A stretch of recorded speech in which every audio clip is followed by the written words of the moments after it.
Treating drug abuse with drugs. A new court program is designed to keep people out of prison with some medical help. So it's the latest in the fight against the opioid epidemic in Nevada, and it's the subject of tonight's Vegas Lost with John Trainer.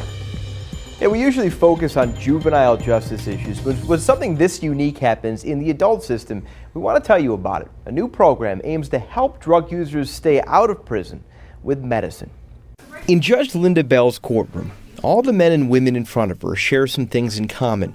They're all on parole, they've all been to prison, they all went there because of opioids. And if they want to stay out, they'll have to stay sober. If it's still available, I haven't talked to Dee Dee about it lately, but if it's still available, I'd like to stay for an extra month and continue doing IOP and stay in sober living. The stories she hears are not unusual. Neither are the crimes that landed these people behind bars.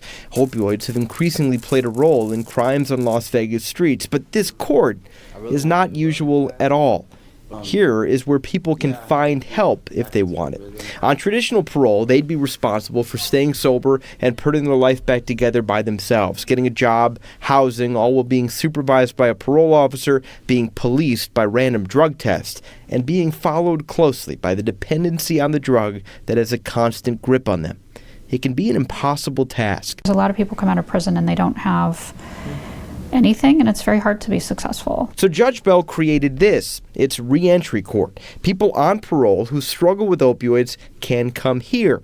They get temporary housing, assistance finding a job, therapy. Their parole officer works through this court, and they get something incredibly valuable. They get medical help with their addiction, Suboxone or methadone, a prescription drug that helps convince their brain they don't need the opioid. When that medicine is paired with addiction treatment, sobriety is that much easier. I have frequent status checks to make sure that all of that's going well. If it's not going well, I might impose community service or even a short jail sanction. This court is funded through grant money. It's not easy.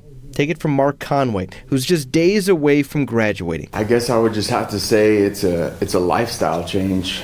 You have to be willing to change everything.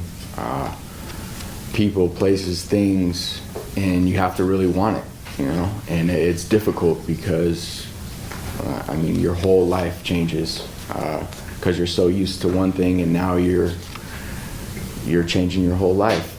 People, job, before when you're using drugs, you're just on the streets running around, no job. Now you're getting a job, you're being a member of society. It's difficult. It's not easy, but it's possible. You just gotta want it. Yeah, you gotta want it, and these guys really do. You need to want it in order to stay in the system.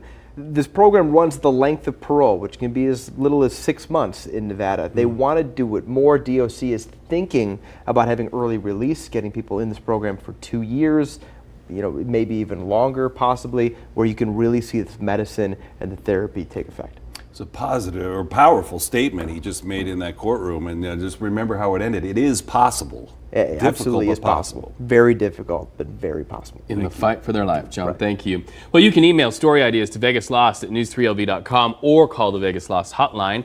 That number is right there on your screen, 702-909-2138. And in just a few minutes, John will be logging on to our News 3 Facebook page to talk more about what you just saw and take your questions and comments live. All right.